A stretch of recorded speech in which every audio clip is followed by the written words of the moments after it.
talk about politics now. Hunter S. Thompson, the American author, said when Richard Nixon died that his body should be burnt in a trash bin and his casket should be launched in a sewage canal.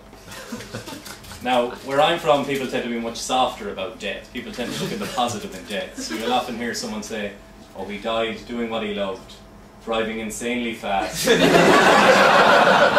a rural road in Leitrim. He died doing what he loved, bringing jihad to the infidel.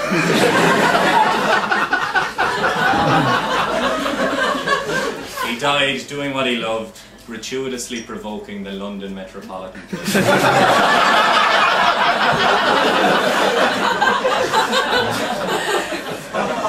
We used to play a lot of football in my school. Now, the usual comedic trope at this point is to go on about the picking of the team, and the comedian is picked last, and there's an assortment of oohs and ahs from the crowd, and you're all just smothered in pathos.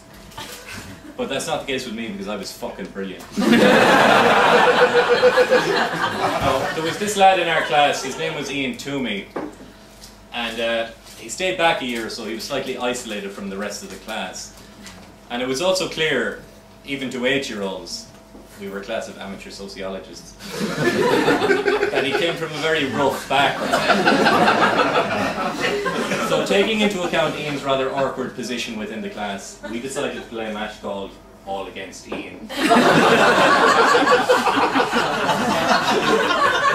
Which involved the 10 or 11 other lads who played football in the class lining out against Ian. We had an enviable record in that fixture. We tried many different formations. Sometimes we'd play a 4-5-1, attacking him where he was vulnerable down the flanks. Sometimes we'd play a 5-4-1, shutting up shop with remarkable efficiency. He could never win. We were very dogged. Ian, for his part, never changed his formation once.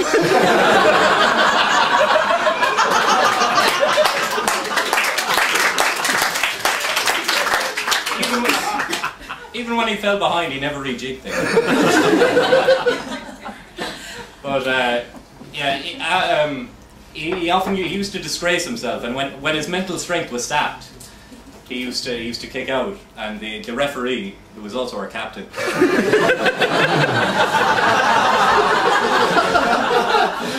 was left with no option but to send him off.